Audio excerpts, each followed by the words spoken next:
Pang-apat sa 10 magkakapatid si Gemma. At dahil construction at factory worker ang kanyang mga magulang, hindi sapat ang kinikita nila para sa kanilang 10 magkakapatid. Kung kaya naman sa edad na 10 taong gulang, nagsimula nang magtrabaho si Gemma para matulungan ang mga magulang niya. Mula bata pa lang nagtitinda na kami ng kakanin. Si mama maghuhulma, si kuya taga-kayod ng nyog, ako yung taga-hango. Pagtas na po lahat, si mama na nagsasalansan. Para kaming makina. Isa taga-hulma, taga-kayod, taga-luto, taga-hango, tas taga-nyog. Hindi iniinda ni Gemma ang pagod at hirap dahil pursigido siyang matupad ang mga pangarap niya. At iyon ay makapagtapos siya ng pag-aaral. Ang sinasabi lang nun ng magulang, kailangang magtinda nyo kasi para may pamasahe kayo bukas, para may pambaon kayo. Kaya minsan inaasar kami dun sa school na ang tawag sa amin is lulubog lilitaw. Pare, papasok kami Monday, Tuesday hindi. Kaya palitaw yung tawag sa amin. Eh yun nga yung tinitinda namin, palitaw. Sa Kabiko po, sakto. Pangarap ko po talaga kung hindi po ako dito makapagtrabaho sa Pilipinas, gusto ko po makapagbarko. Kasi ang alam ko talaga po malaki yung kitaan sa barko. Para po makatulong sa kanila. Sinuwerte si Gemma dahil pinag-aral siya ng panganay niyang kapatid. Hotel and Restaurant Management ang kursong kinuha niya. Maganda na sana ang takbo ng lahat. Hanggang sa dumating ang isang pagkakataong hindi niya inaasahan. Diyos ko, Gemma, mabuti at nakita kita doon sa overpass. Kung hindi, naku, baka nakahandusay ka na doon. Ano ba kasi nangyayari sa'yo? Ba't ka natumba? Oo, minom ka muna.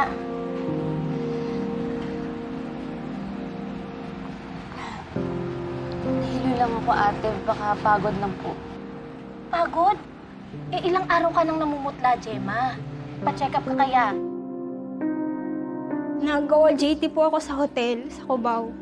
Tapos, mga 3rd week po ng pag-OJT ko, bumagsak na po yung immune system ko, yung katawan ko. Wala po akong alam. Then, pagpasok ko ng umaga, may nanginan na yung katawan ko. Tapos, iyak po ako. Nagpaalam na po ako dun sa supervisor namin na hindi ko kayang pumasok.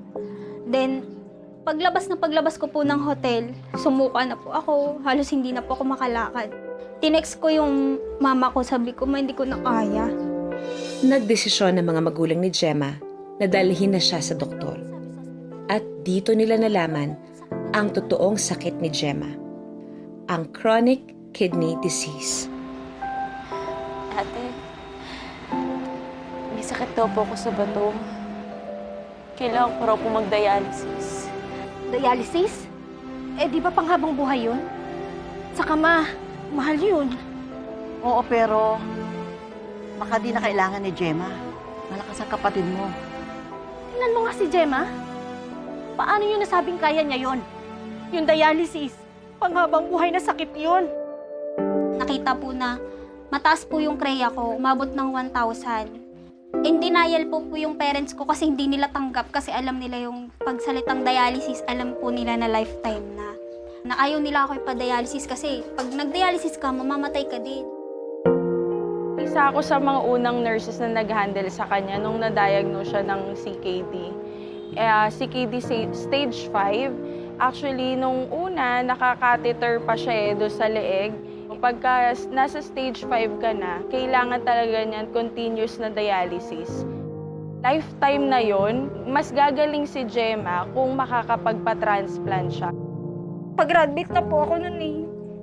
1 taon na lang. Naka-enroll na ako. OJT na lang po kulang sa akin. Umiyak ako sa ospital kasi gusto ko mag-aaral. Gusto ko magpagtapos ng pag-aaral kasi ilang taon kong pinaghirapan. Kasi po gusto ko makatulong sa parents ko para kahit pa paano may balik ko yung mga utang na loob ko sa kanila. Kaso po hindi ko naman po ginusto na magkasakit ako. Pinagpipray ko kay Lord, ang daming tao, ang daming nagtitrugs, mamamatay tao, magnanakaw, bakit sa akin? Ano bang ginawa ko? Kahit na may sakit, inilaban ni Gemma na tapusin ang pag-aaral niya. Nung pumasok ako na sobrang payat, tapos itim, bakas pa yung bulutong sa mukha ko, tapos meron pa akong tubo sa leeg. Naramdaman ko nun kinakaawaan nila ako. Pero alam ko sa sarili ko na kinakaawaan ako. Pero nilalakasan ko yung loob ko na gusto kong makapagtapos. Sa pagdadialysis ko po, 90 sessions libre ng PhilHealth. Every year po yun, aasikasuhin lang. Ako po yung nag-aasikaso. Ginagawa ko po nun, chat ko si Chris. Sabi ko kung pwede siyang mag-cash advance.